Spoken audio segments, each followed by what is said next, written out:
노무사로 맹활약 중이신 정현주 노무사님입니다. 네, 반갑습니다. 왜 우리가 이 강의를 들어야 되는지에 대해서 얘기를 시작하면서 오늘 4가지 팁 정도를 좀 알려드릴까 합니다. 그래서 4가지는 반드시 외우고 가도록 저는 그렇게 이제 오늘 한번 진행을 한번 해보겠습니다. 커피 할 때 저는 커피 에스프레소나 아메리카노를 좋아합니다만은 에스프레소 없이는 커피가 안 만들어져요. 그러니까 에스프레소가 있어야 라떼도 만들어지고 카푸치노도 만들어지는데 커피집 하면서 에스프레소 못 내리면 안 되거든요. 그래서 이 에스프레소가 근데 대부분 굉장히 쓰죠. 그냥 먹기에는 많이 그 여자친구 앞에서 있는 척 할 때 외에는 좀 먹기가 곤란한 이런 커피예요. 그죠? 근데 이게 쓴 게 몇 개가 있어요. 에스프레소입니다. 여러분들이 마셔야 되는 어쩔 수 없이 내려야 되는 에스프레소 2가지가 세법하고 식품위생법이에요. 요것만 해도 할 수 있어요. 여보, 우리 열심히 한번 해보자고 라고 하면서 2분이서 하고, 야, 너는 고등학교 다니는 아들내미한테 너 방과 후에 여기 와서 배달 좀 해라. 요렇게 3사람이서 옹기종기 할 때는 요 법 2개만 있어도 됩니다.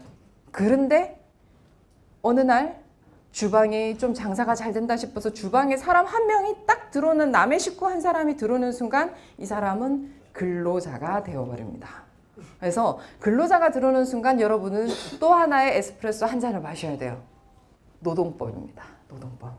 네이버에다가 이렇게 탁 치면 산업혁명이라고 탁 치면 커다란 방직기계 앞에 요만한 소년 둘이서 이러고 서가지고 이렇게 실을 잡고 서 있는 모습이 나와요. 이게 산업혁명입니다.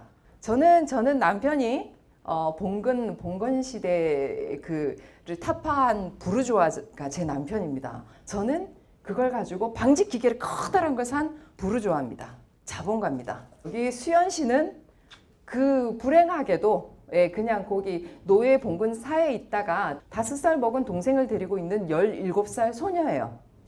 먹고 살기 고달프죠.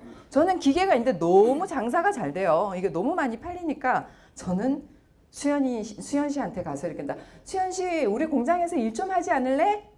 아침 6시부터 밤 11시까지 할 거야.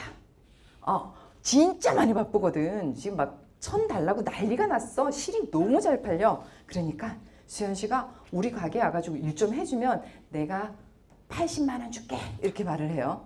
자, 여기가 우리 기계인데 수연 씨 정말 조심해야 돼.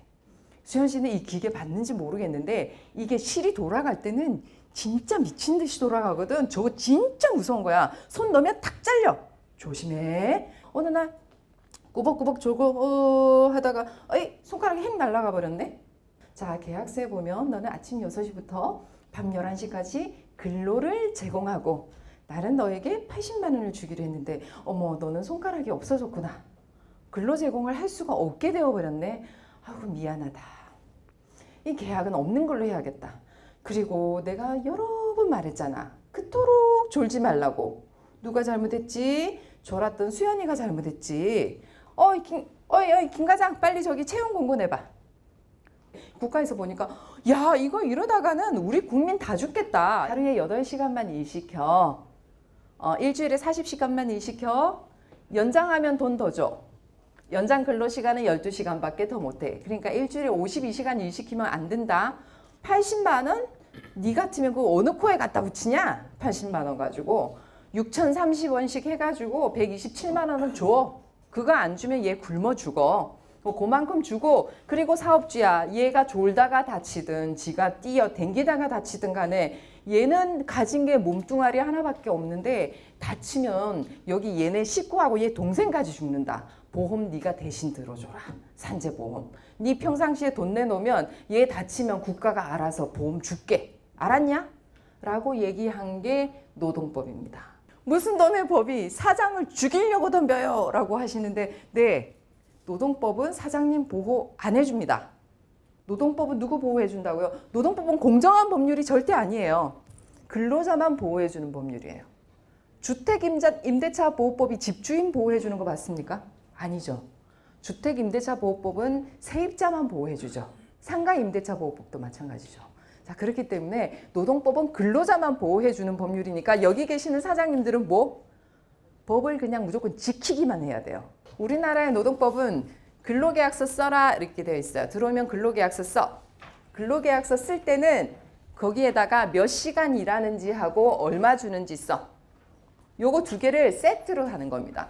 근로를 제공하면 돈을 주죠. 요게 이제 요런 어떤 거래를 여기다가 써. 다음에 열심히 일한 근로자는 좀 쉬게 해줘야 된다. 안 쉬면 애 죽는다 라고 하면서 4시간에 30분? 예, 일주일에 하루. 하루에는 1시간. 그 다음에 일주일에 하루. 1년에 15개라는 규정을 만들어 놨어요. 이렇게 만들어 놓고 난 다음에 혹시나 얘가 잘못하면 정당한 이유 없이 하지 말고 정당한 이유 없이 그냥 얘 내보내면 안 돼. 수연이가 니보다 이쁘다라고 해서 자르는 거 그거는 법으로 금지 이렇게 되어 있는 겁니다. 왜냐하면 밥줄이니까 라고 되어 있어요. 노동법 끝? 청년들이 가장 쉽게 일할 수 있는 데가 우리 외식업체, 서비스 업체잖아요. 그러다 보니까 서비스 업체를 위주로 노동법을 지키는지 마구 조사를 들어가면서 하나를 강화를 시켜버린 거예요. 근로계약서를 안 쓰면 즉시 과태료 때려버립니다. 그렇게 해서 2014년 10월, 11월 경에는 커피 전문점 내지는 외식 프랜차이즈 가맹점을 위주로 해서 5억 몇 천만 원을 걷어갔어요. 고용노동부 들어가면 표준 근로계약서 있어요. 그리고 여기에는 이런 내용만 들어가면 됩니다. 언제까지 일할 거냐, 무슨 일을 할 거냐, 근데 제일 중요한 건 얼마 줄 거냐에 관련된 이야기라고 하십니다. 얼마 줄 거냐, 임금에 관련한 이야기를 한번 해보겠습니다. 정규직 계약서 쓰실 때 기본급 최저임금 이상 반드시 쓰세요. 기본급이 최저임금보다 떨어지면 안 됩니다. 첫 번째 팁입니다. 네. 정규직 계약서 쓸 때 무조건 기본급은 최저임금 이상 써놓으세요. 기본급을 무조건 써놓으세요. 기본급 안 써놓으면 며느리도 몰라, 하늘도 몰라, 땅도 몰라, 너와 나의 기본급 이렇게 돼요. 그러면 한 달에 받아간 그 금액을 기본급이라고 볼 수 있는 방법 외에는 다른 방법이 없어요. 판사고 감독관이고. 실제로 이게 문제가 됐던 케이스가 있었어요. 네. 근로자 6명이서 1억 3천 요구하더라고요. 수당만. 막 그냥 손이 발이 되게. 왜냐면 근데 계약서에다 기본급 200이라고 써놓은 거예요. 심지어. 수당 다 포함해서 써놔야 되는데 기본급 200이라고 써놓은 거예요. 그럼 누가 봐도 기본급이 200이잖아요. 계약서 잘 쓰세요. 꼭 쓰세요. 잘 쓰세요. 기본급을 반드시 밝혀놓으세요. 그렇게 쓰시는 게 첫 번째입니다. 이게 월급제 근로자입니다. 두 번째, 우리 시급제 근로자도 계약서 쓰죠. 시급제 근로자는 시급을 쓴단 말이죠. 총 주는 금액을 쓰는 게 아니라 올해 시급이 얼마죠? 6,030원이죠. 네, 근데 여기 이제 그 주휴수당이라는 게 있어요. 주휴수당. 네, 주휴수당이라는 게 있는데 주휴수당은 만근하면 나오고 이러는데 귀찮으면 솔직히 주휴수당까지 다 포함해서 시급 계산하면 한 7,300원 주셔야 돼요. 세 번째 팁. 4대 보험이 다 아시겠지만 국민건강고용산재보험이에요. 산재보험 같은 경우 아까 일하다 다치면 이렇게 보호해 주는 거라 그랬죠. 건강보험은 국민이 아프면 해줘요. 0세부터 100세까지. 예, 국민이 아프면 일부 자부담이 있긴 하지만 해주는 거예요. 다음에 실업급여는 일하다가 돈을 못 벌면 실업급여를 줘요. 국민연금은 늙어서 돈을 못 벌면 돈을 주는 거예요. 이게 아플 때나 돈을 못 벌 때 보장해 주는 게 사회보장제도예요. 120만 원 받는 근로자가 일당 근로자가 한 달에 한 10만 원 하면 그 저소득층에서 10만 원이면 그 사람 건강하고 국민보험료 내려다가 애 학습지를 끊어야 된다고. 거기는 가입하고 싶겠어요? 여기 계신 사장님들이 가입을 안 하고 싶어 악덕이 아니라 근로자가 가입을 하지 않길 원해서 가입 못하는 경우가 80% 이상이다. 만약에 근로자를 가입시키려고 하면 사장님들이 근로자 부담분까지 안 내주면 아우 사장님 나는 안 할래. 우리 신랑 가입돼 있어. 우리 애들 하고 있는데 나 거기 그냥 건보하면 돼. 국민연금 무슨 그 언제 돈 받을지도 모른다는데 이렇게 나온단 말이죠. 자, 이걸 그러면 어떻게 해결해 드리냐. 아까처럼 계약서에다 이거 쓰세요. 이렇게 하면 좋은데 그게 안 돼요. 그래서 저는 그런 방법을 좀 한번 해보시라. 1년 이상 지난 사람은 무조건 가입이다. 월급 올려줄 때부터라도 가입을 이렇게 점차 확대해 가셔야 돼요. 절대 여러분 에스프레소 3잔이죠.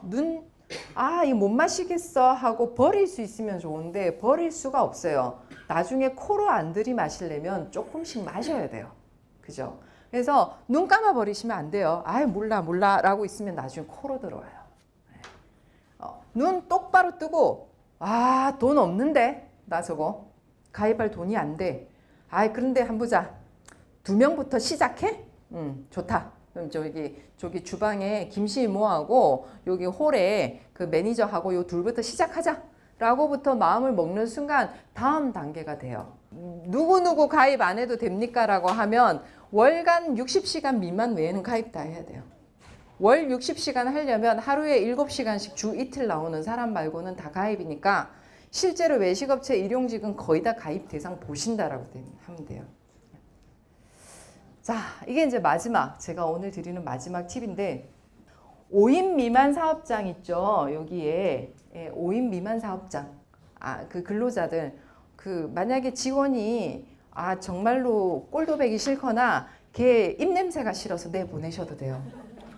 아싸! 5인 미만은 나는 너 생긴 게 마음에 안 들어 하고 내보내도 돼요. 5인 미만은 해고 마음대로 해도 돼요. 다만 해고 수당은 주셔야 돼요. 한 달치 6개월 이상 근무했으면 한 달치는 주시든가 한 달 전에 말하든가만 하면 돼요. 입냄새 참기 싫어. 한 달치 줄 테니까 나가. 가능합니다. 자, 그 외의 분들은 5인 이상이 되는 쪽은 정당한 사유가 있어야만 해고가 가능합니다. 노무사님, 정당한 사유란 무엇입니까? 그게 책으로 잘 나와 있을 것 같으면 제가 돈을 못 벌죠. 책으로 안 나와 있고 해석이 필요하니까 제가 돈을 봅니다. 그래서 부당해고 사건을 해서 돈을 버는데 외식업체에서 해고가 인정되는 이렇게 저 사람은 정말 나쁜 사람이야. 저 사람은 해고해도 돼. 라고 할 만한 정도는 뭐냐면 그 식재료 반출, 횡령, 그 다음에 고객에 대한 폭언, 욕설 이런 거는 좀 돼요. 대기업에서 명예퇴직, 희망퇴직, 대규모 실시 이렇게 하잖아요. 그냥 사직서 쓰고 회사가 어려워 나가줘 라고 하면 제가 왜요? 라고 하니까 해고는 못하겠고 야 얼마 주면 사직서 쓸래? 라고 하는데 대기업은 돈 많이 줘야 사직서 써요. 외식업체는 이직률이 높다 보니까 한 달치만 줘도 사직서 잘 쓰는 거예요. 그래서 한 달치 주면 됩니까? 안 주셔도 돼요. 얼마 줘야 됩니까? 2년치 주셔도 돼요. 공고사직은 보통 한 2가지 경우거든요. 수현 씨 요즘 너무 영업이 너무 어려워. 주방에 2사람 못 쓰겠어. 내가 주방에 좀 하기로 했는데 그래도 그 이모는 있어야 되겠고 수현 씨가 좀 나가줘야겠어. 미안해. 라고 해서 영업이 어려운 경우가 한 케이스예요. 계속 다투잖아. 그리고 나하고도 계속 트러블 있고 좀 솔직히 좀 안 맞는 것 같아. 우리 이렇게 계속 있다가 정말 크게 다툴 수도 있을 것 같고 이러다가 손님한테 지난번에 자기가 말 그렇게 막 함부로 하는 것도 나 너무 보기 싫더라. 그래서 그냥 여기서 우리 정리했으면 좋겠어. 근데 다음에 좋은 자리 구할 때까지 내가 좀 그거 해볼게. 그래서 이렇게 사직 쓰는 경우가 있어요. 근로자하고 안 맞아서. 요게 둘 다 공고사직이에요. 사직서가 하나 있으면 해고 갖고 안 다퉈요. 사장님들한테는 노동법은 해고밖에 적용이 안 돼요. 제가 아까 노동법 무섭다 그랬죠. 노동법 지키셔야 하거든요. 근데 노동법을 지키는데 노동법 안에서는 공고사직이 없어요. 노동법은 민법이에요. 그 공고사직은 민법이에요. 니하고 나하고 합의하기 나름인 거예요. 그래서 해고가 들어오기 때문에 해고가 할 것 같으면 노무사한테 물어보십시오. 해고까지 안 되겠다 싶으면 공고사직에서 사직서만 한 장 받으면 됩니다. 이게 오늘 제가 그 사장님들한테 아주 짧은 시간에 팁이라고 쉬고 이제 드리는 건데 조금이라도 도움 되셨으면 좋겠어요. 이제 그림이 조금 머릿속에 들어가서 조금만 좀 잘 지켜도 큰돈 나갈 건 없겠네 라고 생각하시고 사업이 좀 번창하셨으면 좋겠습니다. 질문하고 제가 응답 받겠습니다. 네. 아르바이트가 시간들이 똑같은 게 아니라 네. 어느 하나는 많이 받고 어느 날은 적게 받고 이렇게 되잖아요. 그러면 그때마다 신고를 다시 다 해줘야 되는 거예요? 예, 해야 됩니다. 그래서 그거에 할 일이 되게 많아서 보통은 세무사무소에서 다 해주세요. 해달라고 하면. 아까처럼 하신데 조금 특이한데요. 보통 가입을 유도하거든요. 세무사무소에서 제가 알고 있기로 기장 대리를 맡기세요. 아니면 또 하나의 방법은 노무법인들 중에서 그 노무사들 중에서 그거를 별 비용을 안 받고 해주는 데도 가끔 있어요.